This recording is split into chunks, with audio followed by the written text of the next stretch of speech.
Pineapple upside down cake बनाने के लिए मैं स्प्रिंग फोम टिन का इस्तेमाल कर रही हूँ। इसमें किसी तरह का लीकेज नहीं हो, इसके लिए मैं इसमें एल्यूमिनियम फॉइल लगा रही हूँ। 1 टेबलस्पून मेल्टेड बटर लेंगे और टिन को अच्छी तरह से ग्रीस कर देंगे, स्प्रेड कर देंगे चारों तरफ। अब इसमें पाइनएप्पल स्लाइसेस सेट कर देंगे।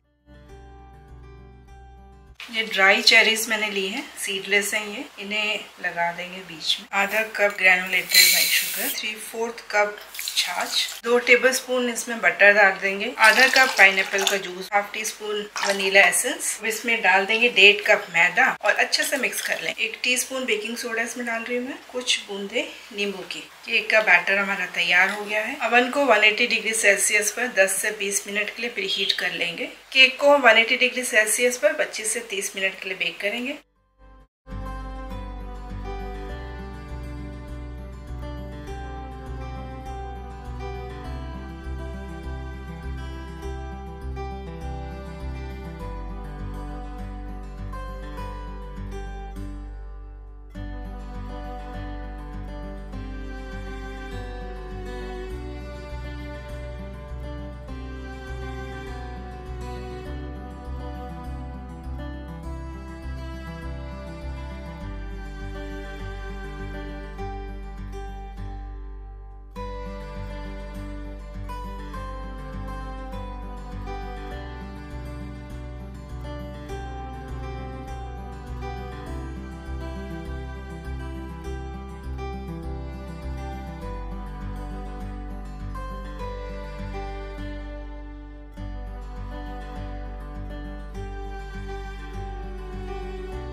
आज मैं आपको बता रही हूँ एक ऐसे एरोमेटिक और फ्लेवरफुल केक की रेसिपी जिसे बनाकर मैं खुद को दाद देने से रोक नहीं पाई। इस केक को मैंने बनाया है राइप जैकफ्रूट और राइप बनाना से, और चीनी बिल्कुल भी नहीं डाली है। इसके लिए सबसे पहले मैंने राइप जैकफ्रूट और बनाना को खजूर, छाछ और ताजी मलाई के साथ मिक्सी में ग्राइंड कर लिया। फिर इसमें रोस्टेड सूजी और गेहूं के आटे को मिक्स कर दिया। साथ ही इसमें डाल दिया lemon zest, vanilla essence, baking soda, दूध और अच्छे से मिक्स कर काजू को 2 टुकड़ों में काटकर इसमें 1 चम्मच मैदा मिला दिया और अच्छे से मिक्स कर लिया। तैयार टिन में केक का बैटर पोर किया, ऊपर से ड्रिजल कर दिया हनी और मेपल सिरप और उसके ऊपर डाल दिया काजू। प्री हीटेड ओवन में केक को पहले 15 मिनट के लिए बेक किया और इससे काजू केक में स्टिक हो गए। इसके बाद मैंने नीचे वाली रॉड ऑन की और 180 डिग्री सेल्सियस पर ही 45 मिनट के लिए केक को बेक किया। केक को ठंडा होने पर पीसेस में कट किया और चाय के साथ एंजॉय किया।